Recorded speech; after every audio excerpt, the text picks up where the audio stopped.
Tudo começa com um homem levando um bebê, mesmo com alguém dizendo que ele iria se arrepender. Muito tempo atrás, existiam os Oni, que destruíam tudo que viam pela frente, até humanos. Surgiu um homem que se opôs a eles. Seu nome era Momotaro, e uma guerra começou. Nos dias atuais, Shiki briga com seu pai. Ele foi expulso da escola e o pai veio questionar. O pai tem uma loja de bebidas que não está indo tão bem. E Shiki diz que nunca vai acabar que nem ele, e que sente alívio por não serem parentes de sangue de verdade. O telefone toca e o pai adotivo vai fazer uma entrega, que acabou de ser solicitada, enquanto Shiki pensa que era melhor ter sido adotado por algum cara rico. De repente surge muita fumaça do lado de fora e alguma coisa puxa Shiki lá para baixo. Um homem com uma cicatriz se aproxima e ele sabe o nome do jovem. O pai adotivo volta, com muita pressa, dizendo para Shiki entrar no carro. Enquanto fogem, Shiki fica sem entender nada, mas é dito que aquele homem está bem. A grande revelação é que Shiki é descendente de Oni, e aquele homem é descendente de Momotaro. Não demora até que o homem alcance eles e seus poderes tomem o carro. O jovem continua sem entender e desaparece depois que o carro explode. Ele foi levado para dentro de um galpão. O homem é Samidare, e ele faz parte da agência Momotaro, que reuniu os descendentes de Momotaro, que caçam os descendentes de Oni até hoje. A lenda é real. A guerra ainda continua passando de geração para geração. Agora os dois homens adultos lutam, e aquela névoa preta é algo que só os descendentes de Momotaro possuem. Tsuyoshi, o pai adotivo de Shiki, também fazia parte da agência Momotaro.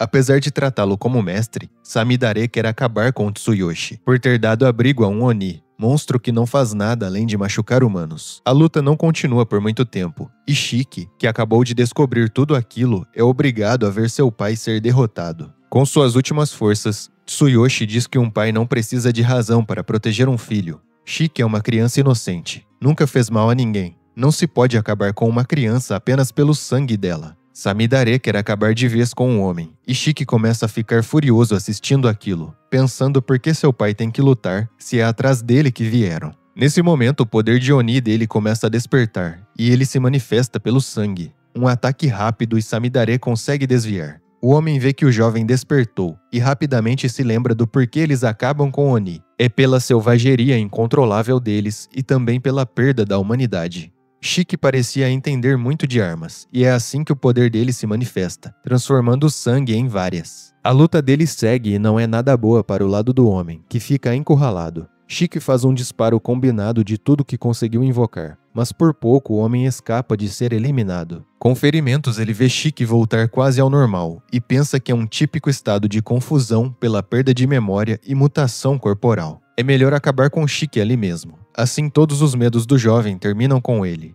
Ele até tenta, mas o pai ainda tinha forças para fazer um último sacrifício. Mesmo depois de ver a transformação, a decisão foi proteger o jovem. Ele até diz que não foi tão ruim ser feliz por um tempo. Humanos aparecem do lado de fora, querendo chamar os bombeiros. E com isso Samidare desaparece. O jovem queria chamar uma ambulância, mas o homem quer conversar com ele uma última vez. Pede desculpas por ter escondido as coisas e diz que não vai mais estar por perto, mas por isso o jovem deve ficar forte, para acabar com todos, Momotaro e Oni. Assim poderá viver livre, sem ninguém para tomar sua felicidade. Shiki não quer aceitar um discurso final. Tem muito o que conversar. Mas antes de perder as forças, o homem diz que seria legal se Oni e Momotaro pudessem viver assim, lado a lado. Shiki queria muito que o homem ouvisse suas desculpas por ter falado antes do alívio de não serem parentes de sangue, mas não há mais tempo. O homem se foi. De repente chegam pessoas que facilmente desacordam Shiki. Em outro lugar, conversam sobre Samidare ter agido errado ao ir sozinho, e também que as massas não podem saber que tem Oni vivendo entre elas. Precisam encontrar todos infiltrados na humanidade e acabar com eles. De volta a quem levou Shiki, parece que existem mais como ele, e querem ver do que o jovem é capaz. Shiki tem uma memória da infância e depois acorda assustado, com um cara fazendo exercícios, dizendo que detesta a ineficiência. Aquele é Naito, que já revela que também é um Oni, e que o corpo do pai de Shiki está guardado em segurança. Ele levou Shiki até lá por dois motivos, avaliação e recuperação. O patins é porque é rápido e eficiente. Ele explica que como existe a agência Momotaro, também existe a agência Oni. Vão ver se Shiki serve para fazer parte dela. Assim que tira a mordaça, Shiki já quer brigar, e Naito vai tirando pontos dele, dizendo que ele está sendo avaliado. Shiki tenta se acalmar, mas não dá muito certo. Naito percebe que ele quer vingança. Ele diz que sempre achou o método de avaliação convencional ineficiente, então vai resolver ali. Shiki parece do tipo que mostra a verdadeira natureza numa situação de vida ou morte, então é melhor que funcione. Quando Shiki para de se mexer, Naito pensa que era só isso, mas não era. Shiki realmente se transformou passando por aquela situação, mas os ataques dele não surtem efeitos em Naito. Ele diz que agora perdeu 100 pontos, não sabe usar o sangue Oni. Ele até ensinaria algo para Shiki, mas acha difícil que aprenda quando está em frenesi. Se ele deixasse a guarda baixa, poderia estar em perigo, mas nunca deixa. Um tempo depois, Shiki acorda e ouve que quando entra em frenesi, perde a memória e também a si mesmo. O que Naito carrega não é porque ele está em frenesi, é porque ele tem controle de seu sangue Oni. Ele não pretende explicar mais nada, já que Shiki foi reprovado. Shiki diz que vai engolir seu orgulho e pede para ser subordinado de Naito, para que possa se vingar. Mas ele recusa. Diz que Shiki não sabe usar o sangue nem a cabeça. Shiki observa Naito manipulando o sangue e pensa rápido em algo. Ele corre para atacar e enquanto corre, Naito pensa em todas as possibilidades de ataque. Shiki até faz uma que ele pensou, mas ele é surpreendido ao ver que o jovem parece ter entendido como fazer. Pode até ter entendido, mas está a um passo de entrar em frenesi novamente. Naito pensa em acabar com tudo, mas vê que Shiki consegue se recuperar e cancela o ataque. Quer saber como Shiki fez, mas ele diz que só conta se Naito aceitá-lo como subordinado. Quando vê que não vai dar muito certo, diz que só acionou o cérebro e gritou para o braço se tornar uma arma. Naito diz que não tem lógica nenhuma, e pensa que os esquentadinhos que não pensam direito são os piores. Você precisa ser bem racional para controlar seus poderes, mas por algum motivo, Shiki é diferente. Não está sendo racional, é instinto puro. Shiki pede para ser aceito como subordinado mais uma vez, mas Naito nega. O jovem fica sem entender nada quando Naito diz que vai aceitá-lo como aluno. Foi por pouco, mas ele passou. Eles estão em uma ilha que tem uma escola militar para Oni treinar e lutar contra a agência Momotaro. Na escola ele vai aprender a controlar o sangue, lutar, educação geral e a história entre Oni e Momotaro. Ele vai viver em um dormitório, treinar todos os dias e lutar contra a agência Momotaro. Naito é o professor. Se for para ficar forte e vingar o pai, Shiki aceita ir para qualquer escola. Depois de tudo isso, ele se impressiona com os chifres. Naito explica que com o treino ele pode fazer aparecer e desaparecer quando quiser. É a prova que o sangue Oni despertou. Mais gente foi aprovada e Shiki é o mais fraco entre eles. O corpo do pai dele está no necrotério. Como não sabiam nada sobre a religião, o rito funerário é por conta de Shiki. Naito corre até a porta da sala de aula, e Shiki tem que segui-lo o mais rápido possível. O jovem pensa em qual seria uma entrada interessante, mas Naito diz que é para ele entrar logo. Para não fazer feio na frente dos outros ali parado, ele resolve encher um aluno, pede um lenço e diz que ele deve ser fraco, porque nem está com chifres. Erro de Shiki. O aluno já aprendeu a controlá-los. As conversas seguem com mais alunos aparecendo e Shiki querendo arrumar confusão. Mas Naito aparece sem que ninguém perceba e acalma a situação rapidinho. Hoje ele deveria falar sobre as regras da escola e passar orientações, mas resolveu mudar. Vão brincar de pega-pega. Existe uma floresta na ilha e os alunos terão 1 hora para voltar para a sala de aula sem serem pegos por Naito. Quem for pego tem que ficar parado no lugar e se todos forem pegos, o jogo acaba. Quem não conseguir voltar para a sala está expulso. Ali não é brincadeira. Quem se graduar vai estar na linha de frente contra a agência Momotaro. Vai viver arriscando a vida. Naito não vai usar sangue, a menos que algum deles entre em frenesi. Quando perguntam, ele responde que podem até eliminá-lo. Se fizerem isso, serão aprovados imediatamente e podem até escolher em que unidade entrarão.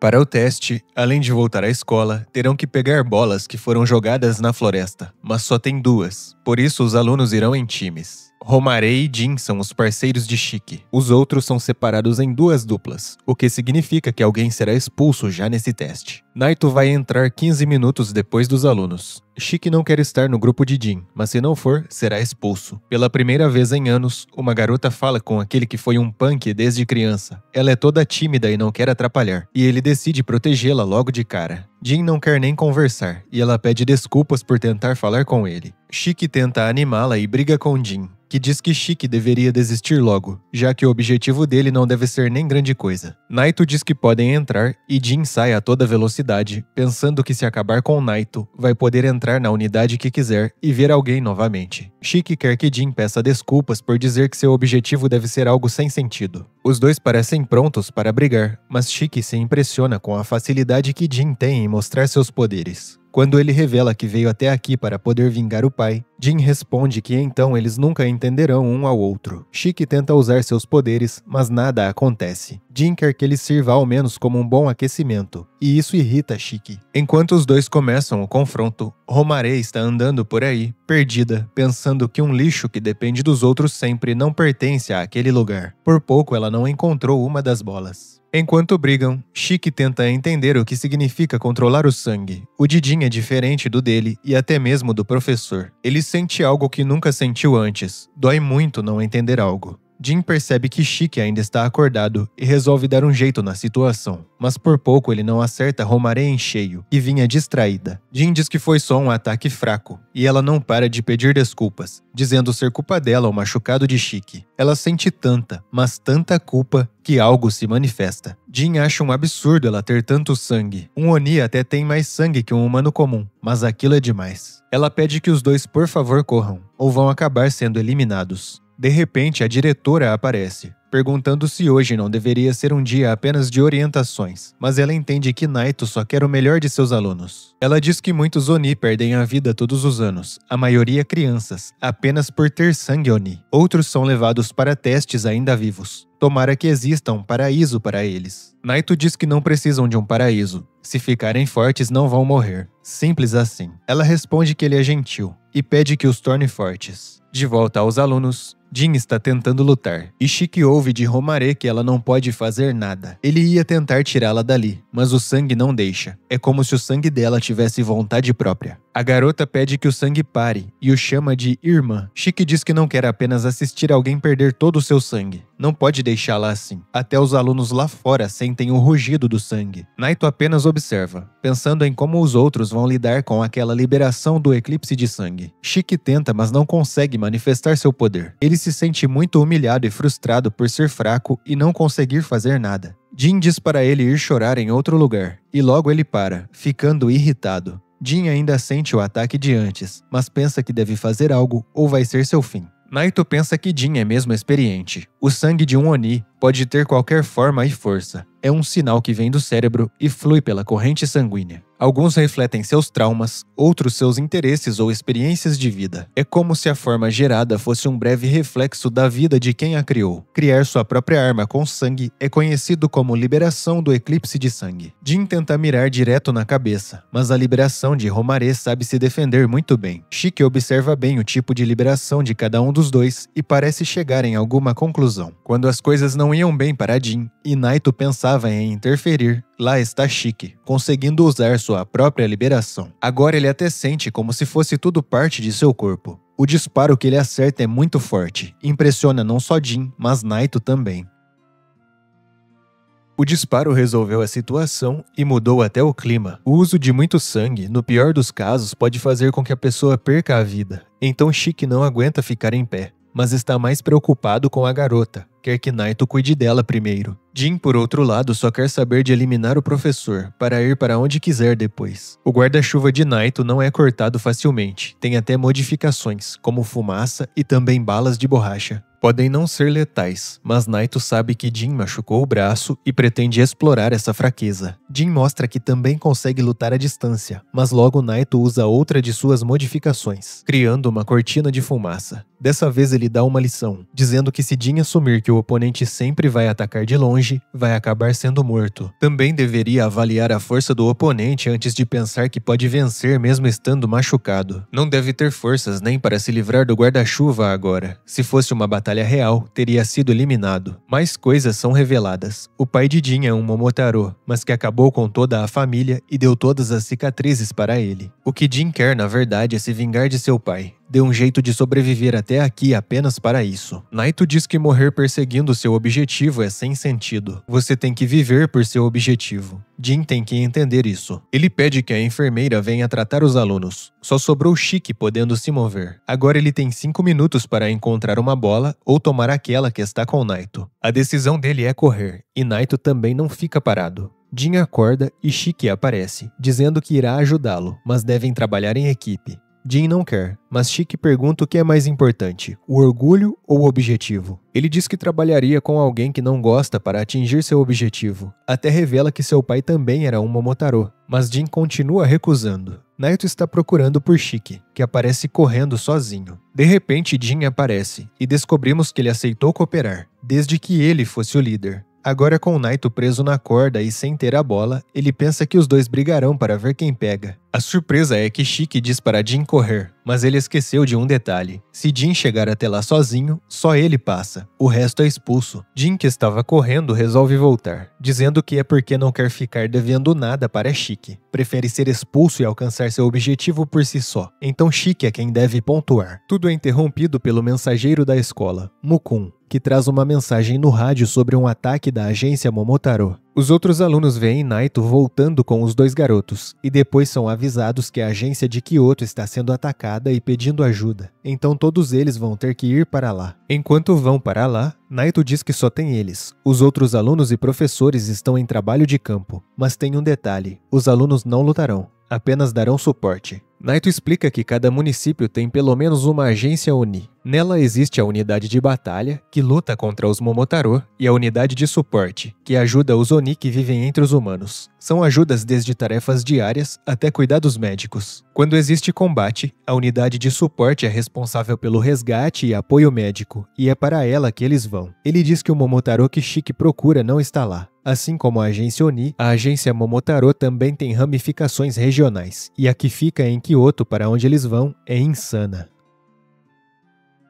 Eles chegam em um lugar que por fora é um restaurante comum, mas por dentro tem uma passagem secreta para uma agência Oni. Tsubakiri, o capitão da agência Momotaro, e Yomogi, a vice-capitã, estão conversando sobre os experimentos dele. O que está junto deles é uma mistura de cachorro, macaco e fazão, que ele chama de Ugly, que é feio em inglês. Yomogi acha que o nome combina bastante, acha nojento. Embora Yomogi diga que o trabalho deles é apenas acabar com os Oni para proteger os civis, Tsubakiri é fascinado pelo sangue Oni. Ele gostaria de fazer experimentos para controlá-lo. Quem sabe até conseguir produzir um remédio a partir do fator de cura. Daria muito dinheiro. Ele vê os Oni apenas como material de pesquisa e não vai deixar passar nenhum, especialmente uma criança, que está em falta. Ele é mesmo cruel e quer que a criança diga quem são os pais dela, ali no meio da bagunça que ele fez. Descobrimos que os Momotaro usam bactérias pretas de seus corpos para lutar. Alguns criam armas, outros lançam esporos. Tem vários estilos de luta, mas o de Tsubakiri dá até arrepios em Yomogi. Ele usa as bactérias para controlar corpos. Para limpar a cena, pede para Ugly comer tudo. Enquanto isso, o pessoal chega na agência Oni de Kyoto.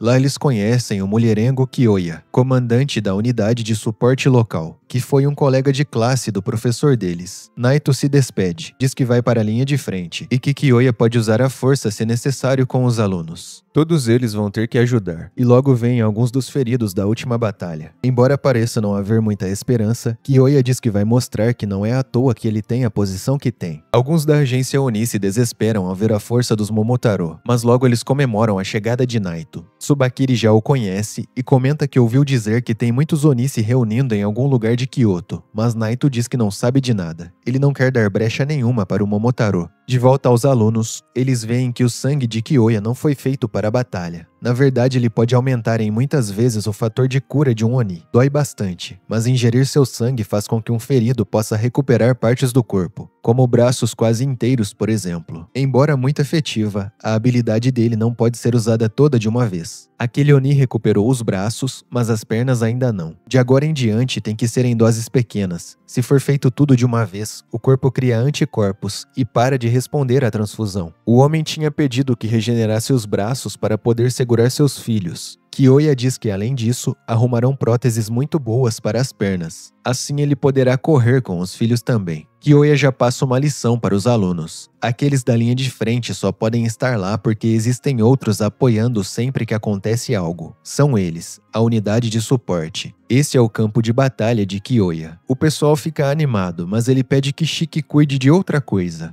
Uma garotinha chamada Mei foi atacada pelos Momotaro e os pais dela estão desaparecidos. Ele quer que Shiki se aproxime dela. O jovem tenta puxar assunto com ela, mas não rende muito. Os dois percebem uma movimentação ali perto e vão ver o que é. Alguns Oni estão sendo transportados e dentre eles estão os pais de Mei. Enquanto a garotinha chora, Tsubakiri revela para Naito que ele deixou alguns corpos com sua bactéria em locais fáceis de encontrar. Ele sabia que os Oni levariam os corpos para dentro da própria base e pode controlá-los quando quiser. Inclusive, ele vai testar agora mesmo, verificar se deu certo. Mei fica feliz em ver seu pai levantar, mas não é ele. Imediatamente, Kyoya percebe que é a habilidade de Tsubakiri e pede que Shiki cubra os olhos da garotinha. A única maneira de acabar com aquilo é destruir o cérebro de quem está sendo controlado. Muitos dos corpos que foram levados para dentro da base podem ser controlados por Tsubakiri, e a situação está complicada, inclusive para Shiki. Ele lembra que tem uma arma que funciona com balas feitas do próprio sangue, muito mais potentes que munição normal. É com isso que ele toma o controle de volta ali onde estão. Kyoya diz que a unidade de suporte não é lá essas coisas para o combate, então conta com o jovem para ajudar a retomar o controle e deixar os pacientes em um lugar seguro. Os outros alunos também já começaram a lutar, mas não sabem como vencer. Os corpos sempre voltam a ficar de pé. Shiki explica que devem mirar na cabeça, e assim as coisas começam a melhorar, com os alunos se dividindo entre ataque e suporte. Enquanto lutam, Shiki começa a ter pensamentos conflitantes, pensando que aquelas pessoas eram importantes para alguém e se importavam com alguém. Dá vontade até de chorar. Naito, que está enfrentando o Momotaro, diz para os outros voltarem para a base. Ele está preocupado com a situação por lá. Tsubakiri não quer deixar e pede para Yomogi agir. Vemos pela primeira vez o poder dela. É uma caixa que, segundo Tsubakiri, não se pode sair de dentro sem a permissão da Yomogi. Ele também diz que descobriu onde fica a base dos Oni, graças a rastreadores implantados nos corpos. Antes dos dois saírem, Yomogi dá permissão para Ugly entrar na caixa. Tsubakiri diz que os Ugly são produzidos em massa, então tudo bem se aquele quebrar. De repente, o monstro começa a brilhar como se fosse explodir, e de fora da caixa nós vemos que é mesmo uma grande explosão a que ele causa. Os Momotaro se afastam, enquanto Naito fica caído nos escombros sem se mover. De volta à base, os pacientes foram transferidos para outro salão e os alunos conseguiram acalmar a situação. Kyoya pede desculpas para Mei e Shiki também. Ela começa a dizer que nunca nem foi para a escola, viveu se escondendo e fugindo, mudando de um lugar para o outro. Ela esperava que esse dia fosse chegar, por isso Shiki não deve se preocupar. Shiki acha muita frieza para uma criança e lembra que quando menor gostava muito de heróis. Ali os Momotaro deveriam ser os heróis, mas isso não é o que os heróis fazem. Shiki vai então ser o vilão e acabar com todos eles. Vai fazer daquele mundo um lugar onde Mei possa sorrir. Kyoya sai com um aluno para mostrar o crematório, enquanto os outros ficam ajudando a limpar tudo. Vemos a habilidade de Jude. O sangue dele detecta qualquer ser vivo num raio de 5 km a partir do ponto onde é derramado. É como um radar de inimigos, perfeito para a situação, já que ele está se preocupando com a segurança do local. Ele não tem tanta experiência para ver o rosto ou coisa assim, mas sabe dizer se é um Momotaro pelo menos. Eles já chegaram e Tsubakiri pede para mandarem Uglies até sua localização, e também um negócio especial através deles. Também gostaria dos dados de um Oni de alto risco que mencionaram na reunião dos chefes. Yomogi percebe que parece bem amplo o local e pergunta se não é melhor jogar gás venenoso. Tsubakiri recebe os dados e diz que vão entrar, e ela deve perguntar o nome dos Oni antes de acabar com eles. Tem um que parece ser especial que ele gostaria de fazer experimentos. O nome é Shiki. Vemos rapidamente o passado de Mei e como ela se divertia com seus pais antes de tudo acabar pelas mãos de Tsubakiri. Kyoya está perguntando sobre garotas para Jin, mas é surpreendido quando o garoto se vira. É Tsubakiri, que já chegou atacando. Jin tenta fazer algo, mas é parado por Yomogi. Talvez sabendo que não há muito o que fazer naquela situação, Kyoya diz para Jin avisar Shiki e os outros que Tsubakiri está lá. Eles devem ajudar a evacuar o local, levando os pacientes em segurança. Jin corre, mas diz que vai trazer ajuda. Yomogi age rapidamente para selar todo o subsolo em que eles se encontram. Dessa forma, ninguém escapa. Kyoya pensa que é o fim para ele, já que só tem alunos ali que podem lutar, e não tem como obter ajuda de fora. De repente, Tsubakiri pergunta se Kyoya conhece Shiki, e ele resolve não dizer nada, apenas lutar. Não dá nem tempo de se preparar. Tsubakiri rapidamente o fere no pescoço, mas ele faz algo para seu sangue Oni ficar pingando nele mesmo, espirrando um tanto no teto. Tsubakiri diz que não trouxe um corpo, então vai usar o de Kyoya, mas bem na hora os Uglies chegam e ele desiste da ideia. Diz para Yomogi deixá-los entrar. Trouxeram o que ele pediu. Jin chega e ouve que eles tinham detectado a chegada dos Momotaro. Por isso já levaram os pacientes. Alguns dos alunos e funcionários não escaparam porque as rotas foram fechadas de repente.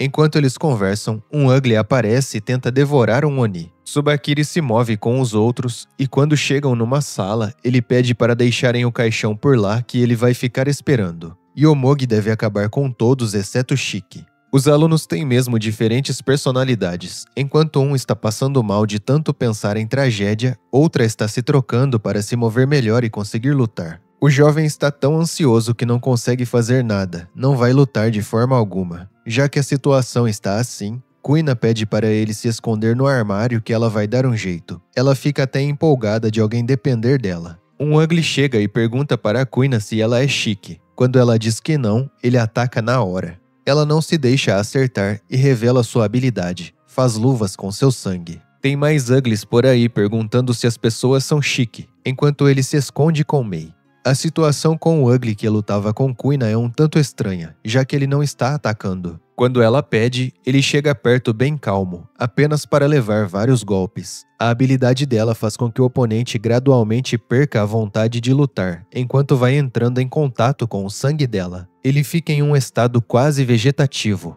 Vemos um pouco da personalidade dela. Ela cuida dos outros de uma forma que chega a ser doentia. Transformou incontáveis homens em inúteis de tanto cuidar. Quando um cara em apuros depende dela, ela fica tão empolgada que o cuidado excessivo começa. É tanto cuidado que o jovem ansioso pensa que só pode ser uma armadilha, que quando o próximo inimigo aparecer, ela deve usar ele como isca para escapar. Não demora para aparecer outro Ugly, mas ela parece querer lutar. A batalha começa, mas o Ugly de agora é diferente do anterior. Os braços dele esticam e também servem para perfurar. A situação para a Kuina não é nada boa. Ela não consegue nem revidar. E o pior é que Hirokuro não consegue fazer nada, apenas esperar que chegue outra pessoa e salve os dois. Vemos o passado dele. Ele tinha uma crush na cidadezinha isolada onde morava. O nome dela era Lulu. Ele sentia que podia fazer qualquer coisa quando estava com ela. Muitos Oni se escondiam entre as pessoas naquela cidade e Lulu também era uma. Ela não estava bem, tinha uma doença. E o único médico exclusivo para Oni que acompanhava ela foi pego pelos Momotaro um certo dia. Agora sem médico, ela disse suas últimas palavras para o jovem, que ele era tão legal e deveria continuar assim para sempre. Sem ela, Hirokuro se entregou às preocupações e veio até o cabelo branco e a insônia. Antes que pudesse perceber, tinha se tornado neurótico. Uma lembrança das últimas palavras dela faz ele agir, pensando que ela estaria desapontada se o visse agora. Quando ele a encontrar no céu, tem que dizer que continuou sendo incrível, mesmo depois que ela se foi. Então ele deve agir, não importando o medo enorme que está sentindo. Ele tenta se encorajar e usa sua habilidade, dizendo que não consegue fazer isso sem ela. Uma imagem de Lulu o envolve e se transforma, e com isso o pânico vai embora. Agora ele está pronto para lutar. O sangue se transforma em pétalas cortantes, e ele dança livremente enquanto ataca com lâminas de vento. Agora ele se sente leve e lembra que nunca foi invencível, apenas se fez, e ela deve ter percebido. Mas mesmo assim, ela acreditou nele, que ele era tão legal, tão forte, e para ele é isso que importa, que ela ainda acredite nele, porque agora ele parece mesmo muito legal. Mei está triste pensando que pode partir também já que seus pais se foram. Shiki diz que ela deve viver, senão significa que ela e os pais dela perderam. Ela deve viver e lutar contra o desespero. O primeiro passo para ela fazer isso é torcer por Shiki, que vai dar um jeito naqueles monstros. Se ela decidir viver, deve gritar para encorajá-lo na hora. Ela deve ficar ali por enquanto. Será difícil encontrá-la. Ela não acredita que Shiki possa vencer, mas ele diz que o coração dele grita que ele não pode perder. O novo lema dele é que ele não vai se entregar ao desespero. Naito acorda. Esteve fora por 15 minutos após proteger os outros com o próprio corpo. Ele diz que vai até seus alunos. Enquanto isso, Shiki se encontra com Tsubakiri e os dois se apresentam. Shiki pergunta que tipo de doente ele é, fazendo aquilo com os corpos. Tsubakiri responde para Shiki não falar como humano. Essas falas são dos Momotaro, porque têm direitos humanos. Yomogi encontra Jin e ele tenta atacá-la, mas não tem efeito nenhum. Ela se defende muito bem com sua habilidade. De volta a Shiki, ele resolve agir mesmo que os outros digam que ele ainda não saiba controlar o sangue. O disparo é bem grande, mas Tsubakiri não parece nem arranhado. Mesmo assim, Shiki até pergunta se assustou ele.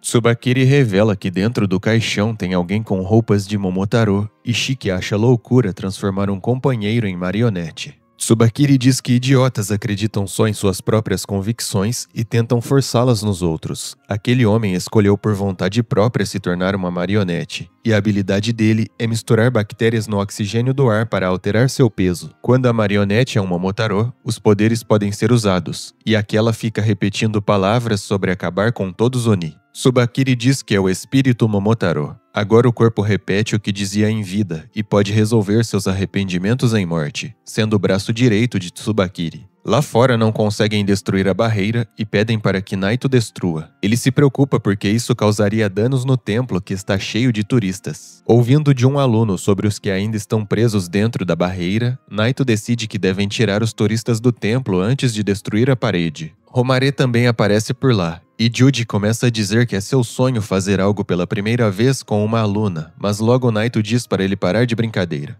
Naito pensava que o jovem era normal, mas pelo jeito não. Mais importante, o professor tem um plano, uma forma de tirar os turistas de lá. Ele e Romare vão causar um pequeno deslizamento de terra que vai assustar os turistas e assim todos serão levados em segurança para fora do templo. Depois de explicar, ele pede para a jovem usar seu poder, mas ela não quer. Tem muito medo do que pode acontecer. Naito diz que o plano então está cancelado. Aqueles dentro da barreira estão em perigo e a jovem está expulsa. Ele não precisa de alguém que não possa usar. Ela fala sobre o medo e ele responde que o problema não é ter medo, é se recusar a mudar. Ele sabe do incidente que ela causou no passado. Todos os alunos têm algum tipo de fardo, mas foram para a escola porque queriam mudar. E ela, foi lá por quê? Ela responde que foi para aprender a controlar seu sangue. E ouve do professor que ela é a única que pode mudar a si mesma. O plano começa a entrar em ação. O Titã aparece e ataca Naito, causando deslizamento. Os agentes Oni auxiliam a saída dos turistas e Judy confirma que saíram todos. Depois de receber a confirmação, Naito desacorda a jovem para fazer o poder dela desaparecer. Dentro da barreira, Yomogi consegue prender seu alvo. Ela diz que espaços fechados fazem o cérebro entrar em pânico, e quanto mais encolhem, mais acontece.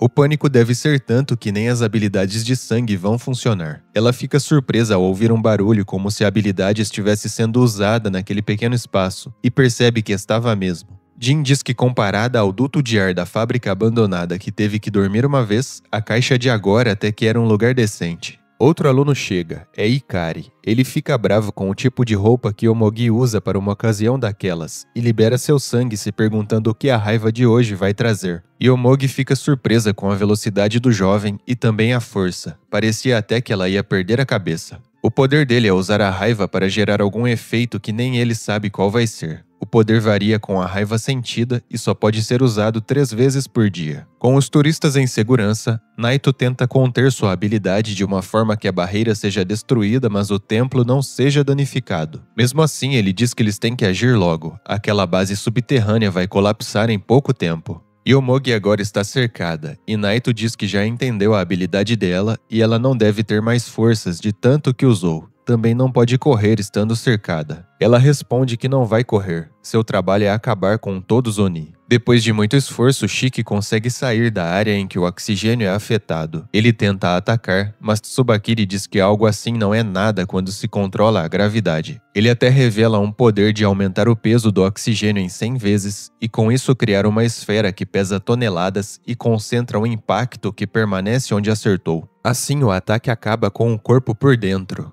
Depois que Shiki cai, Tsubakiri diz que não tem como um fracote ser um dos filhos de Kishin, o mais poderoso general Oni da história. Mas é isso, Shiki carrega o sangue de Kishin. Ele é um dos filhos de Kishin.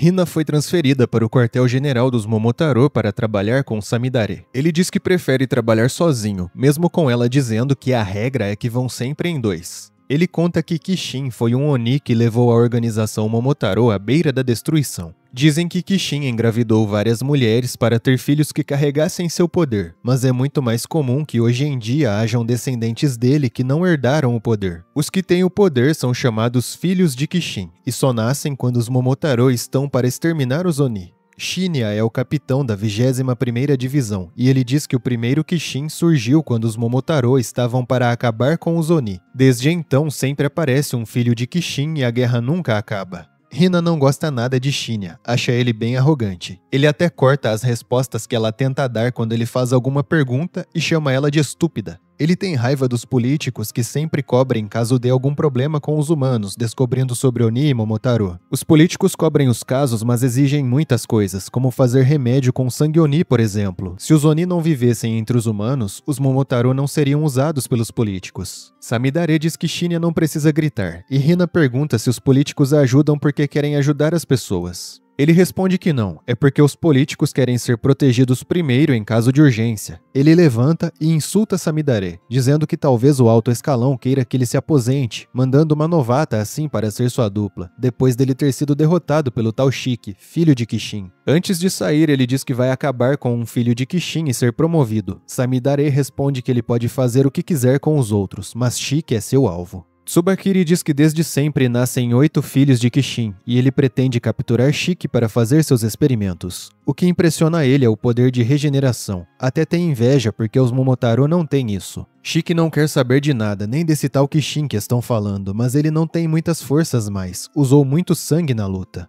Tsubakiri quer terminar logo porque o teto vai cair, mas antes ele diz que vai pegar a criança que está escondida. Ninguém pode escapar. Mei diz que os pais dela não fizeram nada, e o homem diz que não aguenta a Oni brincando de família feliz. Até lembra dos pais dela implorando pela filha quando ouvem o nome da garotinha, mas ele ri disso. Diz que avisou os pais que iria pegar ela depois, mesmo tendo deixado ela fugir, e os aterrorizou fazendo com que pensassem nisso. Shiki diz para Mei não chorar por isso, só faria Tsubakiri feliz. É para os dois chorarem juntos depois que ele derrotar o homem. Ele diz que tem coração e entende como é doloroso perder quem a gente ama. É por isso que chora. Se Tsubakiri não entende essas coisas, então ele é quem é o demônio. Tsubakiri se irrita e diz que sem poder lutar, Shiki deve apenas assistir ele pegar a garotinha. Shiki, em seus pensamentos, pede por favor que consiga poder para proteger, e descobrimos nessa hora que cada filho de Kishin possui seu próprio atributo elemental, que pode ser fogo, água, gelo, vento, raio, terra, trevas ou luz. Shiki é o Kishin do fogo, conhecido como Enki. Tsubakiri sabe o problema que é Enki e pensa que tem que aproveitar antes que Shiki se recupere, mas toma um golpe muito rápido. Mesmo com pouco sangue, o poder do jovem é enorme. Tsubakiri vê que mesmo com tanto poder o jovem não está muito bem, então usa o poder da gravidade e diz que vai acabar com a Mei. Shiki pergunta o que os pais dela fizeram para ele, aposta que nada. Tsubakiri diz que Oni não tem direito à felicidade, e Shiki grita que ninguém precisa de direito para ser feliz. Mei até lembra de perguntar para os pais, e o pai dela dizer que não existe nenhum ser vivo que não possa ser feliz.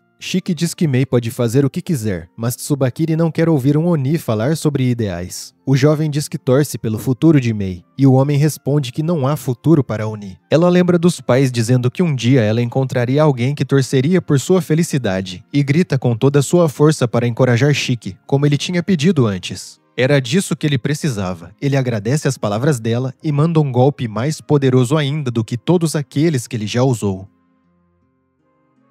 Tsubakiri se lamenta por ter subestimado Shiki. Vemos que no passado ele queria apenas ser um pesquisador na agência Momotaro. Não se interessava por combate. Quando Manaka o convidou para fazer parte de seu time, mesmo recusando, ele não teve escolha. Ordens superiores são absolutas. Todos os colegas de Manaka confiavam muito nele, e ele tinha uma compaixão que Tsubakiri não compreendia. Até orava pelos Oni que derrotava. Quando pequeno, Tsubakiri perdeu seus pais para os Oni, e perdeu também o calor dentro de si. Não havia nem mesmo uma chama por vingança. Os pais dele sempre estavam fora de casa, a serviço da agência. Ele nem sentiu direito quando soube que eles se foram. Quando ele contou sobre sua família para Manaka, o homem começou a levá-lo para as refeições em família. Apesar de sentir que a vida virava um labirinto sufocante ao ter que se relacionar com outras pessoas, pela primeira vez Tsubakiri voltava a sentir o gosto da comida. Ele via ter família como um ponto fraco trabalhando nesse ramo, mas Manaka via isso como motivação para voltar vivo. No fim, foi mesmo um ponto fraco. Manaka deixou uma criança Oni fugir ao pensar em sua filha quando a viu. Aquela criança Oni entrou em frenesi na cidade e acabou com várias pessoas, incluindo a família de Manaka, que se sacrificou para acabar com Oni. As últimas palavras dele foram para dizer que ele estava errado. O correto seria eliminar os Oni sem compaixão alguma. Até pediu para Tsubakiri usar seu corpo. Mais uma vez Tsubakiri vê seu companheiro caído, e agora parece que ele cairá junto. Shiki diz para Mei que eles têm que sair dali, mas ele acaba caindo. Yomogi fechou a si mesma, e Naito diz para deixarem ela lá, já que ela não tem mais forças para selar a base, e logo tudo vai cair. A prioridade é salvar os outros. Vemos que Kyoya está vivo. O plano de tomar o próprio sangue deu certo. Naito vê Tsubakiri caído e, antes de terminar, pergunta o que ele achou do poder de Shiki. Ele responde que foi incrível, mas para ele parecia que o garoto estava queimando a própria vida. Depois de um tempo, Yomogi aparece dizendo que Tsubakiri não podia partir assim. Acabou de ter uma filha. Ninguém sabe por que ele começou uma família, mas com certeza foi por influência de Manaka. Embora muitos o achassem estranho, ele se manteve fiel ao seu estilo de vida. Incorporou totalmente o espírito Momotaro após conhecer Manaka. Shiki acorda e fica feliz em saber que venceu de Tsubakiri, mas logo se entristece dizendo que os pais de Mei não vão voltar. Foram muitas perdas para sequer pensar em comemorar, mas eles têm que seguir em frente. A visita dos alunos acaba por ali, e Mei, que agora vai morar ali, agradece Shiki antes dele ir embora. Naito explica que depois de se formarem terão que ir para alguma das 3 unidades gerais da agência Momotaro, seja a de combate, a médica ou a de reconhecimento. Existem divisões mais específicas, mas irão para aquela que combinar mais com o sangue deles. Quando a aula termina, Naito diz que os alunos devem formar duplas. Os dormitórios da escola são duplos. Dizem que estão em número ímpar, e Naito diz que quem sobrar vai ficar com ele. Kuina revela aquele lado obsessivo em cuidar dos outros, e os alunos ficam até com inveja, mas Naito diz que não podem ter garotos e garotas no mesmo dormitório. Por um bom tempo o pessoal briga entre si porque ninguém quer ter que dividir o quarto com o professor, mas eles também não chegam em um acordo sobre formarem duplas entre si. A decisão final fica no pedra, papel, tesoura, e Shiki fica muito feliz quando vê que se livrou de dividir o quarto com Naito. Quem vai fazer isso é Juji. A felicidade dele não dura tanto, já que logo ele percebe que vai ter que dividir com Jin, que pensa que Shiki está se achando por ser um filho de Kishin. Shiki começa a pensar que Mei decidiu viver o presente com o que ela tem, e ele vai fazer isso também, lutar pelo seu futuro. Ele só não sabe que agora ele é alvo dos Momotaro.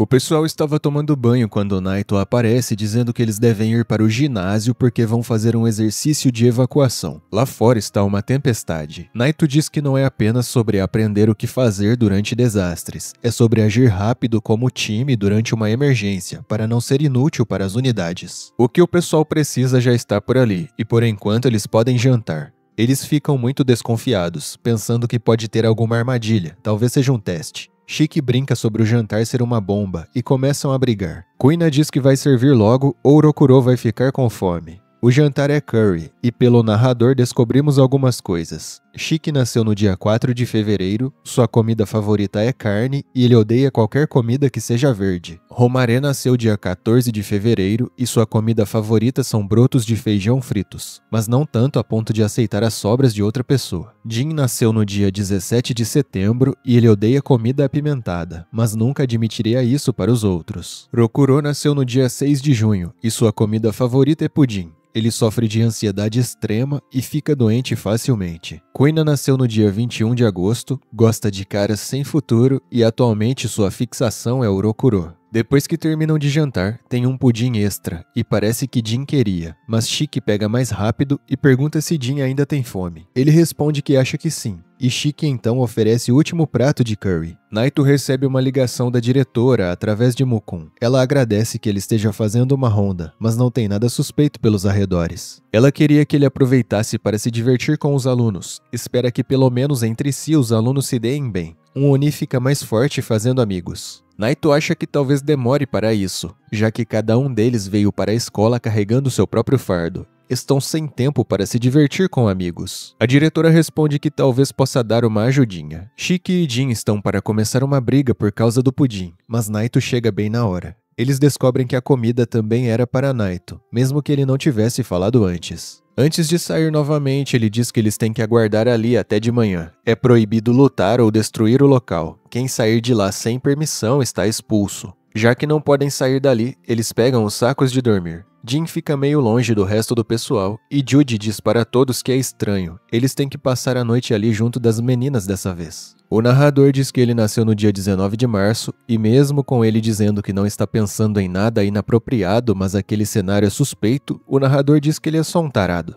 Ikari nasceu no dia 11 de novembro e não tolera piadas sobre safadeza. Para ele, um relacionamento só deve começar depois dos 20 anos. Ele mesmo separa os garotos das garotas por ali. Os garotos resolvem contar histórias de fantasmas, e Shiki parece ficar com medo, mas tenta disfarçar dizendo que Jin tem medo. Só que Jin responde que não liga. Kyoya ligou para Naito para perguntar sobre os alunos. Naito diz que está pegando leve, assim eles não morrem. Kyoya diz que acha que os alunos conseguem entender a gentileza de Naito, afinal eles já conhecem a verdadeira face do medo. De volta aos garotos, Rokuro diz que parece que algo observa o tempo todo, e eles respondem que é só a Kuina mesmo. Judy fala que quase sempre está sozinho e dá medo quando ouve os passos se aproximando, mas é só o Naito. Shiki fica aliviado que são só pessoas e não fantasmas nas histórias. É a vez de Ikari. Ele diz que um amigo gostava muito de motos, e na serra onde ele corria tinha uma curva estranha, onde diziam ouvir uma voz de mulher à noite, mas não podiam virar para olhar. Nessa hora o narrador diz que a fraqueza de Shiki é o sobrenatural, e a luz acaba. Jin diz que deve ser mesmo verdade, contar histórias de fantasmas atrai fantasmas. Muitos ficam com medo, mas Ikari quer enfrentar um fantasma. Vendo o que aconteceu, Jin pensa que fantasmas são bem fortes. Shiki se desespera dizendo que suporta qualquer coisa, menos fantasmas. Na confusão ele usa seu poder para todo lado e no fim os alunos estão todos caídos com a diretora dizendo que não sabia que ele tinha medo de fantasmas. Ele não entrou em frenesi, mas ainda falta treinamento para controlar seus poderes. Depois eles vão dizer que as crianças tiveram um sonho estranho. Afinal, todo mundo esconde uma coisinha ou outra. Tanto Naito quanto seus alunos agora andam por aí usando disfarces. Shiki precisa fazer um exame de sangue no dia seguinte, mas resolve parar um pouco num festival em vez de ir direto para o hotel com os outros. A primeira coisa que ele faz no festival é ajudar uma criança que queria ganhar uns prêmios. Não é só ele. Outro jovem que também gosta de armas aparece por lá. Depois de ganharem os prêmios para as crianças, eles conversam um pouco e Shiki quase revela seu nome verdadeiro, mas usa do disfarce, que é Natsu. O nome do outro é Mikado. Shiki achava que tinham a mesma idade, mas ele diz que tem 19 anos e é policial. Diz para Shiki que se tornou policial por querer proteger os outros de caras maus, mas é complicado. Pede para Shiki observar um cara que por um momento pode parecer mal, mas deu um prêmio do festival para uma criança. Mikado quer decidir por si só, com base nas leis, quem é bom ou mal. O chefe dele é o contrário, super ambicioso, prende gente direto. Mas também não está errado, é só uma diferença de valores. Shiki até se lembra de Naito, mas diz que Mikado deve seguir sendo quem ele é. Não deve mudar seu ponto de vista por causa de seu chefe ou outra pessoa. Mikado elogia Shiki dizendo que grandeza não tem a ver com idade.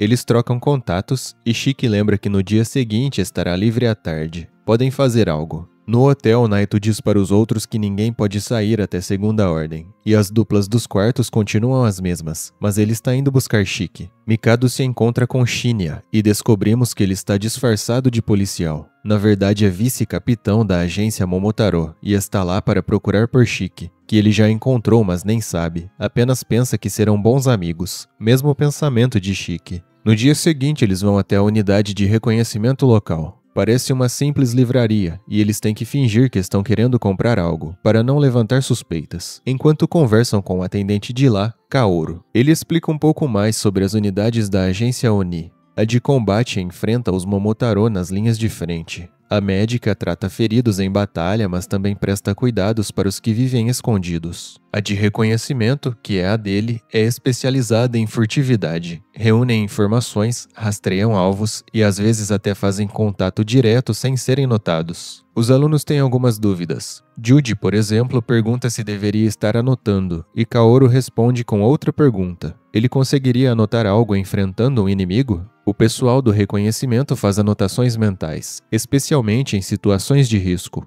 Ele explica que o motivo dos alunos não poderem ver o subsolo da agência é porque poderiam vazar informações caso fossem capturados pelos Momotaro. Na rua, Shiki está tão incomodado que não consegue nem agir naturalmente. Naito explica que as câmeras estão em sua maioria ligadas à agência Momotaro. Se alguém usar o sangue, vai alertá-los. Mas só andar por aí não tem problema. Muitos Oni vivem escondidos naquela cidade. Depois de visitarem as unidades médica e de combate, os alunos estão exaustos, mas Shiki ainda tem que ir fazer o exame de sangue. A coleta é mais rápida do que ele esperava, e a doutora oferece até algo a mais se ele quiser, mas ele sai de lá todo envergonhado. Ela pensa consigo mesma que ele merece se divertir um pouco, já que tem uma vida mais curta que os outros. Depois daquilo, Shiki vai encontrar Mikado, e os dois vão para o cinema. Ele fica triste com o filme. Era uma história de amigos que tem que se enfrentar no final. Mikado pergunta o que Natsu faria se tivesse que enfrentá-lo em algum momento, e a resposta é que ele iria encontrar o responsável pela guerra e acabar com ela sem ter que acabar com ninguém, exceto se houvesse alguém imperdoável no meio dos inimigos. Mikado recebe uma mensagem do chefe e tem que partir. Logo após, Shiki recebe uma ligação de Naito, dizendo que houve um acidente.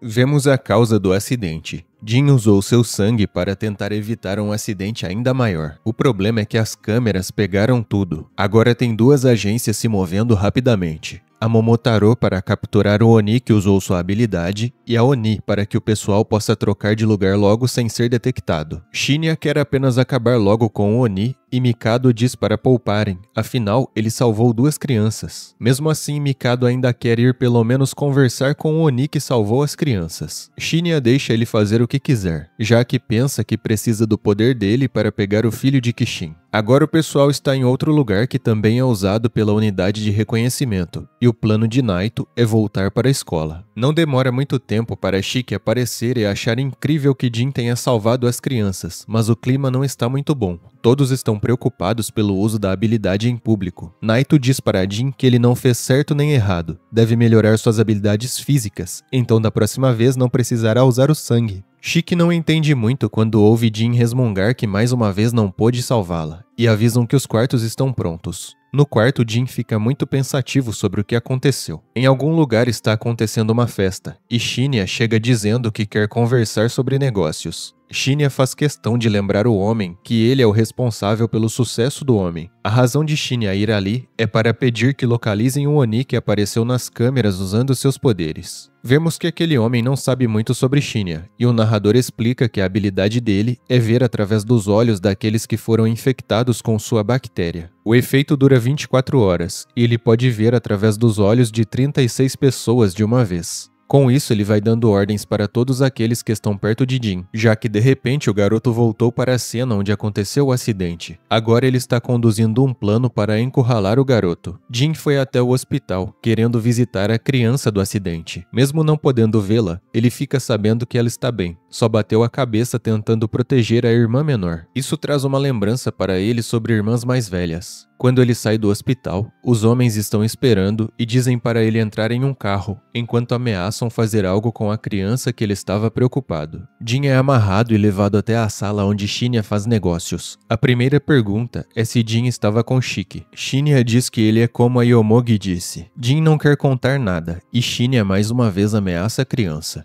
Jin não acredita que a agência Momotaro use civis para executar seus planos, e Shinya diz que ele mesmo não está fazendo nada pessoalmente. Ele sai um pouco e pede para ficarem de olho no garoto, pensando que Naito e Shiki também devem estar por perto. Ele liga para Mikado, dizendo que está indo encontrá-lo. Naito avisa os outros que Jin deixou um pedido de desculpas e sumiu. Se preocupam e Shiki pergunta sobre os Momotaro, e dizem que os Momotaro daquela região são barra pesada. Vemos o capitão e o vice-capitão da 20ª unidade. Shinya diz que tem uma ótima oferta, e o vice-capitão Osuke diz que Shinya está agindo fora de sua jurisdição. Poderiam acabar com ele ali mesmo. Antes de fazer qualquer coisa, ele pergunta para o capitão Tsukuyomi o que fazer. A resposta é que ele vai olhar no horóscopo. O homem deixa o horóscopo decidir sua vida toda. Está sempre lendo a sorte do dia. Depois de ler que o primeiro passo para o próximo nível se aproxima, ele quer ouvir o que Shinya tem a dizer. E a resposta é que ele tem uma pista que leva a um filho de Kishin. Os outros dois querem saber por que ele precisa de ajuda. Osuke é bem esquentado, mas Tsukuyomi faz ele se acalmar. Eles acham que Shinya não precisa de ajuda. Mikado está com ele e é bem talentoso. Se tornou vice-capitão bem jovem. Mikado diz que nem sabia dessa pista e não se sente motivado para enfrentar alguém que nem conhece. Osuke diz que nada como uma boa matança para se sentir vivo. E Shinya diz que não está pedindo ajuda de graça. Ele vai deixar que enfrentem o Naito. Enquanto isso, na agência, o capitão de lá, Masumi, aparece. Ele diz que não precisam se preocupar com Jin. Quem age por conta própria tem que se virar sozinho. Shiki fica irritado e ele não gosta de sua atitude, e comenta que Naito agora virou babá de punks. Naito não quer saber de conversa fiada e pergunta por que a unidade de combate não vai agir. Ele responde que já sabem que o aluno foi levado por uma gangue de bandidos comum, e a agência Momotaro dali não envolve civis, então deve ter sido outra agência. Continuam explicando que se mandarem a agência de combate dali, ficarão sem defesa caso a agência Momotaro dali resolva agir. E sobre trazer outra agência também não dá, porque o pessoal Oni está sempre em baixa. Mobilizar uma unidade significa deixar outra área sem defesa. O lado bom é que alguém da elite da unidade de combate de Tóquio está por ali, Naito. Masumi ainda se lembra de quando Naito acabou com uma centena de Momotaro.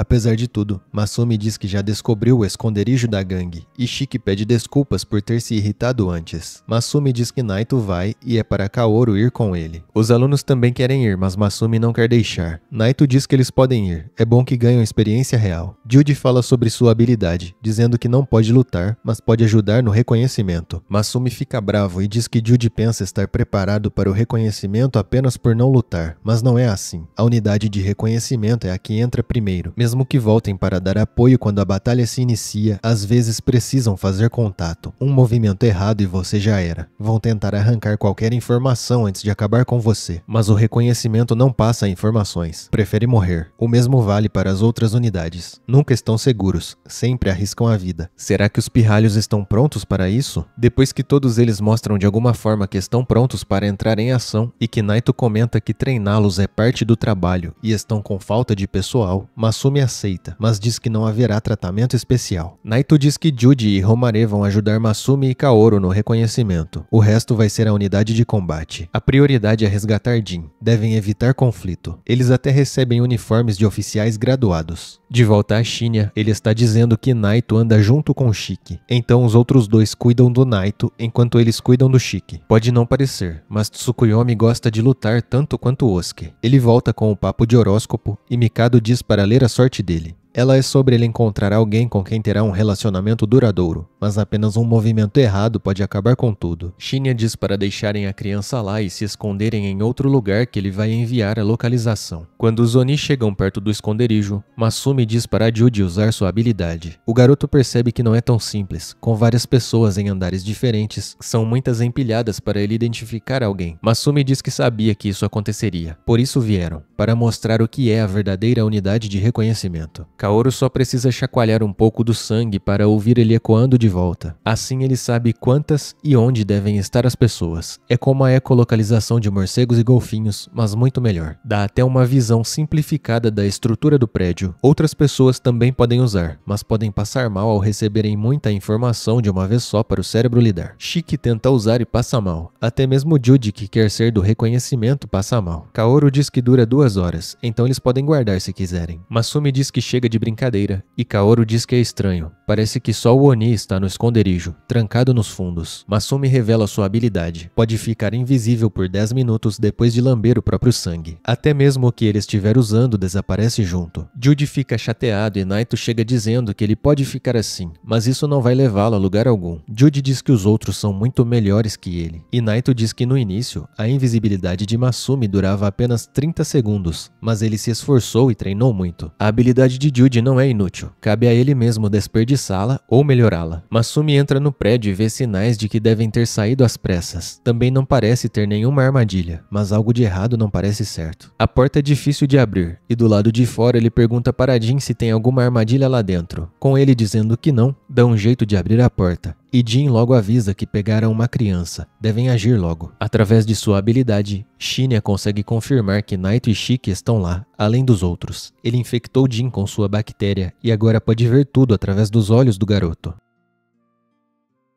Jin quer agir logo e Naito diz que vai deixar ele acompanhá-los se ele contar tudo depois com calma. Ele aceita e vai junto com Naito e Shiki. Os outros devem ficar e ajudar o pessoal do reconhecimento. O que ele não sabe é que Shinya consegue ver tudo através de seus olhos, pelas próximas 24 horas. O homem diz para os outros dois que estão prestes a se encontrarem com os alvos. Naito diz para os alunos irem na frente. Ele sentiu que eles têm um convidado indesejado. Os alunos chegam e veem o hospital em chamas. Um médico diz que ainda tem gente lá dentro, e Jin sai correndo com Shiki seguindo ele. Lá Shiki percebe que o fogo não o incomoda, mesmo que esteja tudo em chamas. Ele pensa se tem algo a ver com seu poder de Kishin. Ele tenta acalmar Jin, dizendo que os dois têm o mesmo objetivo e revelando a questão do fogo não afetar ele. Se pensarem certo, podem fazer funcionar. Jin diz que tem que ir logo, pode ter gente em todos os andares.